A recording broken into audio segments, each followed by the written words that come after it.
Okay, so welcome to Wise Women Weekly, and today we are going to talk about human design again. So this is the third part of our series. So we've already done two basics of human design. The links are below if you want to catch up, but basically human design is a system whereby we can really use it to navigate our lives once we know our particular design. And I'm not going to go too much into the details. If you want to catch up, then go ahead and catch up with the other links. But basically, similar to how we would use the five elements in the Chinese system or astrology to gain a deeper understanding of ourselves, human design is a really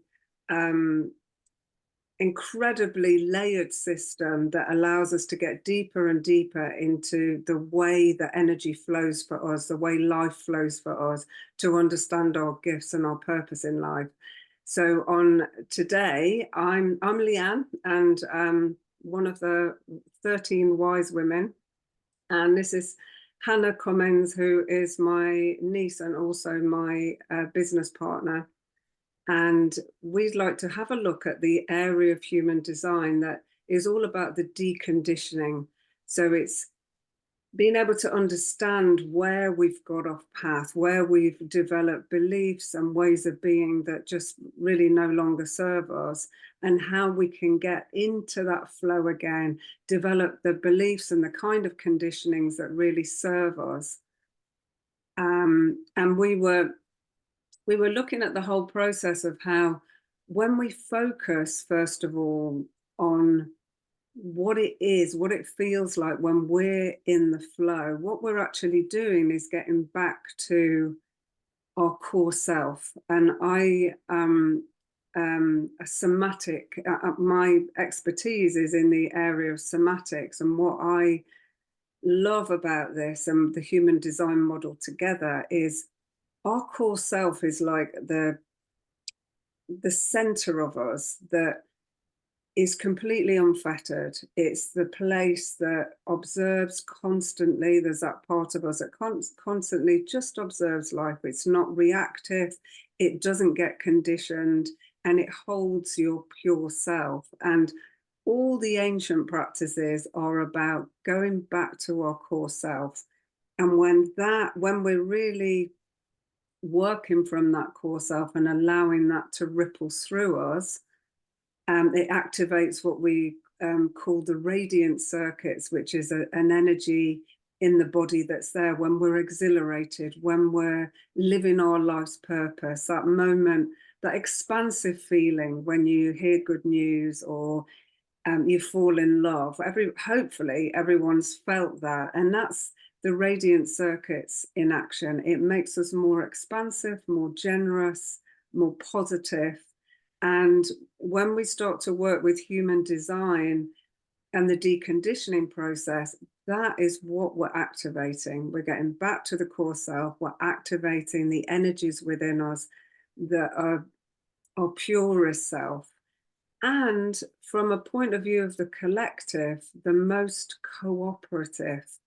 This is us when we're in our state without fear, without the survival instinct jumping in, without the beliefs of who we think we are, what we've been told that we are, without the influences from social media, mainstream media, from the news, that this is us, our purest self. And when we get to that, that's, for me, and for I know how Hannah works also, that's when we have peace on earth, when we stand by those principles of love, compassion, kindness. And in order to do that, we also need to be fulfilled and happy and really following our true path. So sorry, that was a slightly longer introduction than I expected, but I just thought, yeah, I'd explain where I'm coming from. And then I want to pass over to Hannah to talk about this from the human design perspective and what she's seen in the somatic practices and the way that we've been working with it. So over to you, Hannah, and welcome. Thank you Thanks very for your much patience. for having me again as well. It's lovely to be here and talking about my favorite topic in the world. So yeah, like I think the deconditioning process in human design is like really one of the main features of the system. So obviously the system of human design, as we spoke about in the first couple of workshops, is very much about the mechanics of your aura and your energy and how you're uniquely designed to exchange energy with the world and the universe. So really, when we're looking at the human design system, a lot of what it teaches us is, you know, where we have defined energy, where we have energy centers that are open to conditioning, and where we're kind of creating beliefs around certain areas of our chart that maybe we're supposed to operate in a certain way, but actually we're not energetically designed to do that. And when we're trying to use our energy in a way that's incorrect for us, then that's when we find a lot of resistance in our lives. So really, like the theory with human design, the basic theory with human design is everything that's right for you, everything that's meant for you, everything, all the potential in your life is like in an energetic vibrational holding pattern above you. And when your aura is full of all the gunk and the conditioning and the things that, you know, when you're using your energy in a way that's not right for you, you're blocking all of that to come, all of that stuff from coming in. And it really is kind of like the universe. It's like, you know, obviously we speak a lot about it being like a benevolent force that's kind of always there for you. And really like what when you're using your energy in a way that's incorrect for you, the universe is kind of getting mixed messages. So it's like, well, I kind of want to send you all these things that you know your soul came in with and that's right for you, but actually you're kind of telling me something different, so I'm going to give you more of the same. So with this system, really, it's very much about like understanding. So within human design, we have what makes up your chart is 9 energy centers. So it's based on the Hindu Brahmin chakra system, but we have 9 energy centers in the body in the human design system. So there was a mutation within the system in 1781 that split the 7-centered being into a 9-centered being, which is not really super important for the purposes of this, but it's just kind of understand why there's 9. So what basically in human design, what determines your energy type and how your energy works and the mechanics of your energy depends on what centers you have defined and what centers you have white. So if you get your chart up on any sort of website like Genetic Matrix or myhumandesign.com, when you get your birth chart up, you'll notice you'll have certain centers in the chart that are colored in and certain centers which are open. So generally within the human design system, wherever we're open to conditioning and we're open to sampling energy from other people and amplifying it. So for example, if you're someone who has an open solar plexus / emotional center, then you are someone who doesn't create your own emotions within your energetic system. You are more likely to experience them in response to the outside world, or you're more likely to pick those up from other people and amplify them. So where we're open in our centers when we're picking up from other people, but we don't really necessarily have the understanding and languaging around what's going on and the fact that you're sampling energy from others, we can start to create conditioning and stories around those energy centers and kind of identify with that energy and believe that it's ours. And that's really where the conditioning process starts to come in, because within human design, we can start to look at the energy centers and where we're open and where we're defined and really understand, okay, this is my energy. This maybe I'm getting from other people. Maybe I have some beliefs around this center that are not serving me. So another example of this is if you have an open root center and you're around someone with a defined root center. As an open root, the root center is the energy center that kind of creates energy, and it really is like the get up and go. So it's the sort of energy which will kind of give you that drive to do. However, it's not the energy that's going to see things through to the end. It's really kind of like the energy that's kind of give you a little boost. So it's either the get up and go or, you know, that last little bit towards the finish line. So it's adrenal energy, and it's kind of just that kind of to give you surges. So people with defined roots can often work really well with deadlines, with specific structures, with like having to do things by a certain time. And if you have an open root center, you could kind of pick up on like, you know, stress is a good thing. Stress is going to drive me towards the end of the finish line. Stress is going to kind of help me to see things through. But if you have an open root center, it's not actually energetically correct for you to use that, but you can start to pick up and overly identify with maybe the defined root center you're picking up of someone else. Is this making sense so far, Lianne? Yeah. Yeah, and I'm thinking from, the point of view of where we are right now in our evolution and what's playing out on the world stage, that, it's so easy in our fast-paced lives to really be taken in deeply, particularly in the centers that were open, what other people's opinions, be easily confused, easily knocked. And from what the way I understand it, when we get to that, when there's so much information coming at us, when there's so many different opinions, and they're particularly fear-based, it's easy then to just comply. So to just stay, I'll just get through, I'll get my head down, I'll get through, because survival will always kick in at that point. And where I feel like human design is incredibly helpful, just getting to know yourself a little bit more, um, deeper in the layers of how you operate and what's important for you.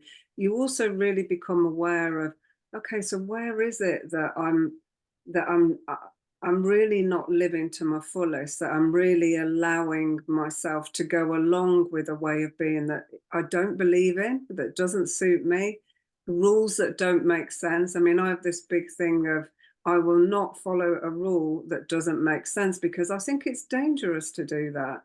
And I think when we do that as a collective, it's, it's, we're going to hell in a handbasket when we do that, basically. And I really strongly believe that the more we can get into, let's get back to, how am I as an individual? How do I respect you as an individual?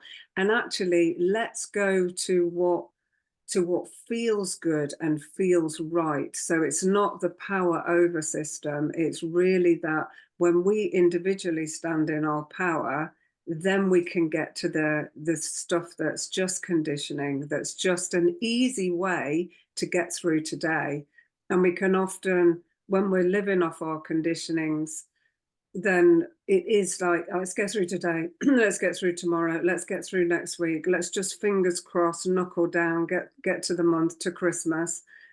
And really, we're in a time now where we're all being called to step up and notice the things that aren't serving us. And when we're living purely by our conditionings, and it's not from that sense of joy and happiness, that's when challenges show up, either through life situations or disease and disorder in the body. Even on the niggly day-to-day stuff, allergies, our reactions to what we're eating, how we're digesting, all comes into this kind of amazing system that can, when we just face that, or start to get to that point that, no, it's too uncomfortable to live with this. And this is what I feel working with the human design, as well as other systems that are used somatically. But I feel like it's all there in the system of, when you begin to follow this way of, this flows, this feels good, this was right, this feels clear. When those other things come up, it's too uncomfortable to ignore. Yeah, And then definitely. it becomes easier to actually look at and go, actually, you know what? I'm not playing that game anymore. I've done that. I get through. It's really good. I maybe win for a while, or I'm left alone for a while, but there's no joy in it. There's no satisfaction. There's no delight. There's no feeling of success, So it's like all those things that we feel when we feel it, that we're in the flow. It's purely a block. And the good news is, when we step into really working with this, because it's all stored in the unconscious, again, that those areas that are white and have got deeply conditioned, it gets stored in the unconscious. So it does take a bit of unpicking. But the good news is, the more you go with what feels right for you, and the more that we allow other people to do that. Because in our culture, we've got these really deep-seated beliefs that we've got to deserve. You do this, you work really hard, you suffer enough, then you deserve to be happy, then you deserve to have some kind of reward. which in our system is very much, it's given to you. You know, it's the punish by reward thing, you know, do this, get to this, and you'll get a little, I don't know, extra pocket money at the end, or you get to have that bar of chocolate, or and actually it's a way of just going, the whole pathway is just a means to an end, and I just get that little blip at the end. So there's all these different ways that conditioning comes in. And when we release that and we really get into our flow, that's when we're stepping into our power individually to form a really strong collective. So Yeah, absolutely. And I think that that's really like what the deconditioning process is all about, because really the theory is like at the core, you actually naturally know what to do. You naturally know like how you want to use your energy, but we kind of lose that with all the conditioning and the things that kind of come at us from the outside world. And we kind of lose that trust in ourselves. And really the human design system gives you the ability to start to understand, right, okay, like maybe actually my energy is being asked to be used in this way. Let me play with it.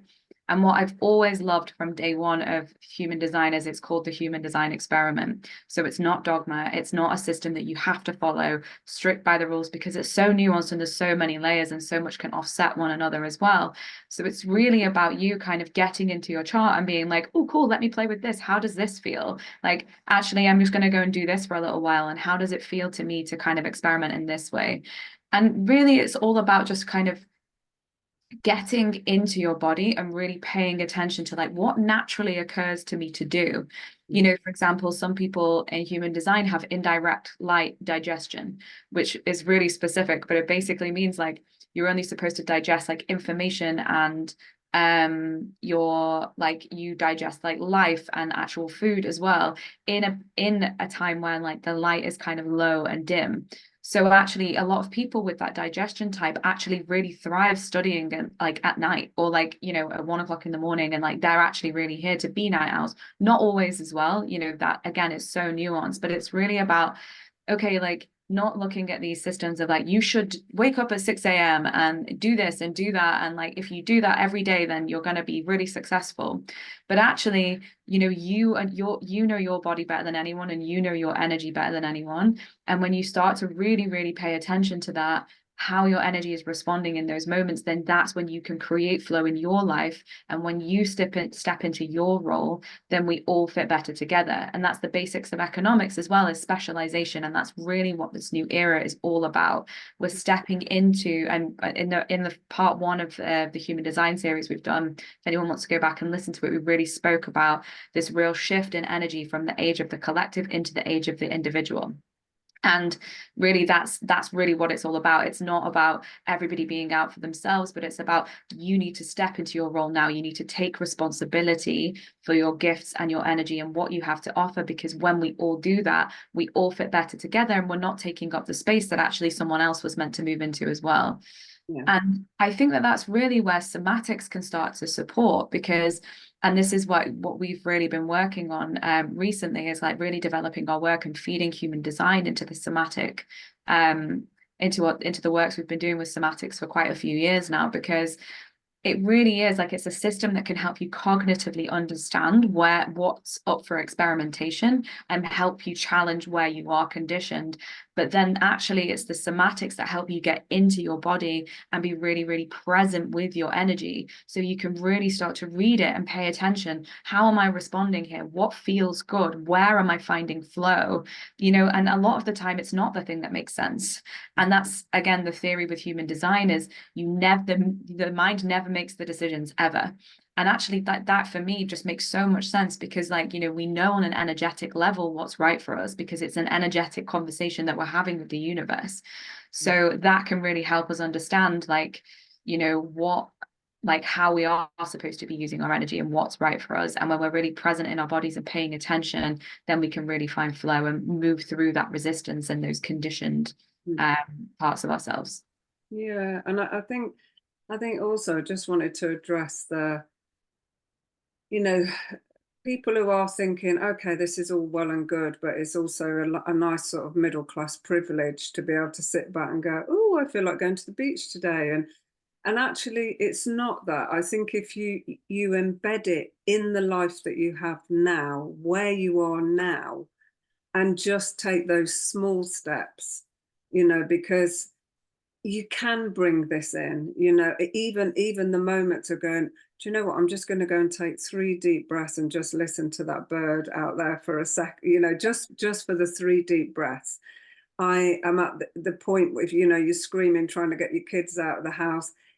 If in those moments of reflection, you can go, okay, where can I turn this into a game? How can I find this funny? Where can I it's kind of digging deep to find the humor or lightness in the situation. And that lightness and humor is really going to feed you, because we get into habits of doing things a certain way. So, if your life's incredibly difficult and busy right now, we will get into that thing of, this is how I do it, I'm going to get through. What if you just woke up tomorrow, smiled before you got out of bed, took a deep breath and go, okay, today's a fresh day. I'm not going to expect it to be like yesterday. I'm going to be aware of that part of me that's watching, that's looking out. And a really simple tool that you can start out with is how you speak to yourself. So it's like, it's not that I've got to go to work and I've got to pay the mortgage. I've got to look after my mum because she's like, I've got to do all these. How about today I get to do this, and I'm choosing to do this because this job pays for my mortgage. It's not really where I want to be right now, but what are the things, why am I doing it? Mhm. And when you start to say to yourself, even, I'm choosing to do this because I'm choosing to do this, you're automatically creating a little bit of space. And when we create a bit of space, when we allow the parameters to shift a bit, we have more choice, and there's more opportunity there that we're not seeing right now. And all I can say is just experiment with it.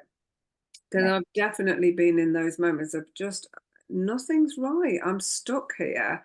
And that is my first go-to. Okay, I'm choosing this. What is right? Why have I done this? If all this has led is because of a series of choices, it means there are other choices I can make that can lead me somewhere else. And when I've worked with clients with this, in really, really difficult situations, in a matter of minutes, sometimes it's a lightness of, well, why do you do this? Well, because I don't want anyone else to do it. Why don't you want anyone else to do it? Well, because I love this person, I'm there for them. I feel that it's right. And just simple, okay, let's go down, down, down, helps you get to a point where it's like, actually, I do have choice. And I think when we look at this from a point of view that often we feel there's them out there that are making the rules and we're crushed and there's nothing we can do, which, again, if it's against the law, it's against the law, and we're stuck and we've got to do it. But the moment we start saying, okay, if we're creating this together and I've chosen this and I'm choosing to be in this society, again, you just start to open up the parameters a bit and able to see, okay, how can I bring more freedom in? What can I support in order to put my energy where I feel is the most important? And that is also, where am I putting my thoughts and direction? Am I choosing something that's spacious and pleasurable? Am I choosing to hold a vision that this is where I want to go and this is where I'm choosing to go? And the more we do that, you ignite that part of you that's curious, that's playful, that wants to be in love with life. And when we love things, that's when we protect and take care of them. That's when we will stand for something because it's so important to us. So I really feel what I love about human design, and with the help of somatics, you can just start to bring in the joy, the steps that really will fuel you in, nothing's going to stop me with this, nothing is going to stop me doing this, I'm holding what I feel is really true for me and for the future and for the collective.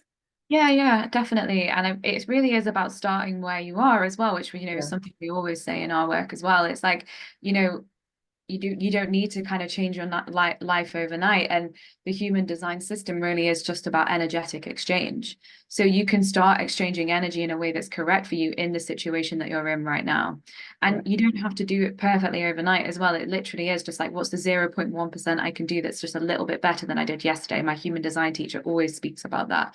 So yeah, it's like, okay, maybe I'm someone who is supposed to only pay attention to like what's exciting to me and what's not. So, I'm going to I'm going to listen to 10 minutes of a podcast that on a topic that I absolutely love, that just fascinates me while I'm driving to work. But actually, someone asked me today, did I want to do something, yes or no? And I didn't really feel like I was ready to start saying no to that yet. Like I don't feel like I've had the confidence or the trust in the system yet to do that. That's okay. And it's okay that you're doing that. But what I would really encourage people to do is just take stock, go on, like pull up your chart, have a look at what your strategy and authority is in human design. There's so many resources out there on YouTube. So there's plenty on there. I also have some bits on my Instagram as well. So, but you go over there and just have a little look at like how you're energetically designed to exchange energy with the universe. And all you need to do is pay attention. You don't even need to take action to start with, but it's just like, oh, okay, how can I just use this in a way that's actually right for me? So, for example, with a manifester, there are people that are just kind of here to act on urges and just let people know what they're doing, and they're not actually supposed to take input from the outside world. They're very, very individualistic. So they're supposed to let people know and act on those natural urges of energy that they get. So, if that's the case for them, it's literally just about, okay, instead of like trying to get a validation and opinions from people, how can I just maybe do that a little bit less? Maybe I'm just going to ask one person instead of three, so different things like that. Like, we don't have to be perfect. And also it's not about these big grand gestures of like, I'm going to change my life and I'm going to start a business and all these things. It can literally just be like, okay, what's one tiny thing that I can do to start that energetic exchange in a way that creates flow, and then everything ripples on from there. yeah, yeah, yeah. So, But go yeah, on. no, I'm just thinking hopefully that is enough for people listening to be able to make a start. I'm realizing we're coming to a time that we need to wrap up. So what I did want to say is, I'll put links below. So if you want to understand more about somatics, because I know we've talked about somatics, but not really gone into depth. There, I'll put the link below to a conversation that I had with one of our other wise women, Claire, the oily witch, and I'll also put the other two links into this human design. The other two human design conversations we had. So thanks, Hannah. It's a pleasure as always, and always good to hear your take on, from the human design point of view, how we can take this forward. Thank you for listening, everybody. And yeah, I'm sure we'll do more of this going forward as well. So if you've got any other questions or anything else you'd like to hear, then pop that in below. Don't forget to give us a thumbs up, make a comment, let us know what you think of this conversation, if you've got anything else to add yourself, and subscribe. So follow us, because there's lots of amazing conversations that are happening on a daily level. Thank you for joining us. Thank you, Hannah. Bye.